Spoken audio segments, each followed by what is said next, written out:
Karena biasanya orang jatuh bukan karena hal besar, tapi hal-hal kecil yang tidak kelihatan gitu. Nah, ini yang sampai terjadi. Bisnis jasa itu tidak bisa disimpan. Maksudnya ketika penilaian Anda buruk, keburukan itu akan terus diingat gitu ya.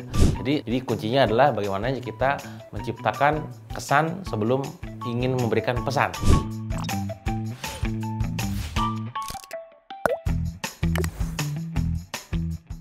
Banyak banget yang minta atau saya tentang bikin video tentang jasa. Gimana caranya meningkatkan omset penjualan dan pertumbuhan bisnis, tapi bisnisnya bisnis jasa. Gini teman-teman, ya kalau bicara masalah jasa, Anda bisa memaksimalkan banyak hal sebenarnya. Dan saya pribadi saat ini punya produk yang produk itu adalah jasa. Semacam pelatihan, pendampingan, agensi, jasa sewa, dan segala macam. Banyak banget lah pokoknya. Nah, poinnya adalah gimana cara kita menumbuhkan bisnis kita, sementara produk yang kita jual itu tidak kelihatan. Mungkin kalau misalkan produknya itu produk fisik yang tangible, bisa dipegang, gitu, dilihat, disentuh gitu kan, itu lebih gampang mempengaruhi orangnya gitu ya. Tapi kalau jasa kan hanya ketika merasakannya dia akan mendapatkan value yang memang kita berikan. Justru disitulah kata kuncinya. Jadi ada 3 hal yang bisa Anda jalankan supaya Anda bisnis jasanya itu bisa sukses. Yang pertama adalah pastinya adalah membangun user experience ataupun customer experience melalui marketing. Jadi ini penting diciptakan. Tantangannya memang bagi pelaku kita sebagai seorang pemain jasa adalah mensimulasikan dan menciptakan user experience ini melalui campaign marketing untuk memastikan mereka bisa paham, nangkep poin yang ingin disampaikannya itu. Gitu. Pertanyaan besarnya adalah user experience apa yang akan membuat pelanggan kita merasa nyaman? Itu menjadi pertanyaan besar. Tentu produk jasa bersifat intangible. Membuat strategi pemasarannya pun itu diterapkan berupa experience. Nah, ini challenge-nya gitu kan. Jadi mereka tidak bisa melihat dan megangnya terlebih dahulu. Nah, kita sebagai owner harus bisa memberikan pengalaman yang dapat mempengaruhi bahkan mengubah pengalaman konsumen sebelumnya. Jadi kuncinya adalah bagaimana kita menciptakan kesan sebelum ingin memberikan pesan. Dengan cara apa? Jadikan mereka menjadi konsumen yang spesial. Kesan yang wow memicu customer untuk meninggalkan pesan yang wow.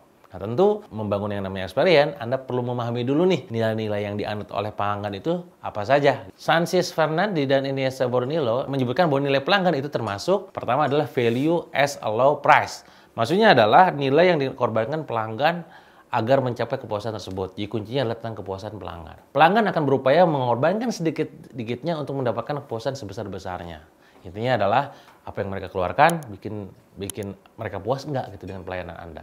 Yang kedua adalah value as whether customer want a product. Maksudnya konsumen lebih berfokus terhadap apa yang ia dapatkan dalam layanan yang diberikan.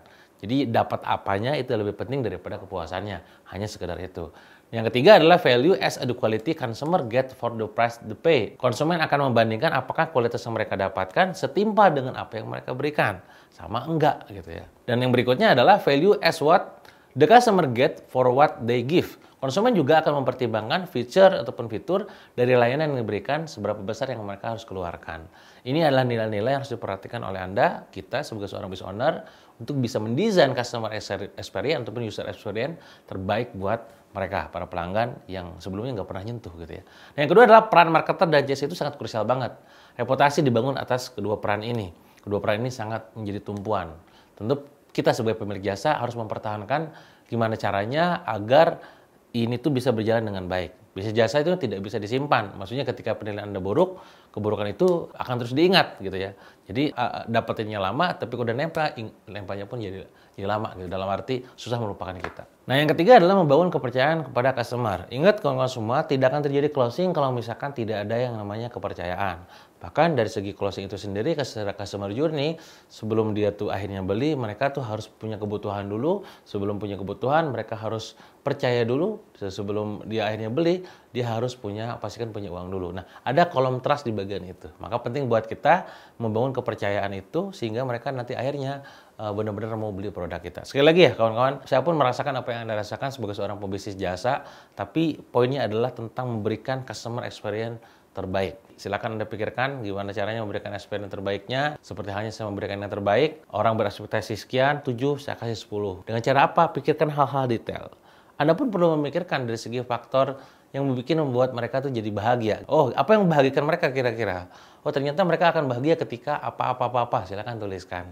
Gitu ya. Dan itu perlu ditanya ke customer existing. Anda duplikasi dan SOP-kan di perusahaan. Dan ingat, nggak cuma sekedar bikin mereka bahagia, tapi bikin mereka kecewa juga. Apa sekiranya yang bikin bakal mereka kecewa? Mungkin dari segi pelayanannya, mungkin dari kecepatan pelayanannya, mungkin dari keramahannya, mungkin dari tata letaknya, ataupun berantakannya tempat. Hal-hal detail yang memang perlu Anda perhatikan. Intinya adalah Anda berpikir detail, karena biasanya orang jatuh bukan karena hal besar, tapi hal-hal kecil yang tidak kelihatan gitu. Nah, ini jangan sampai terjadi. Baik lagi teman-teman semua, ini tentang customer experience.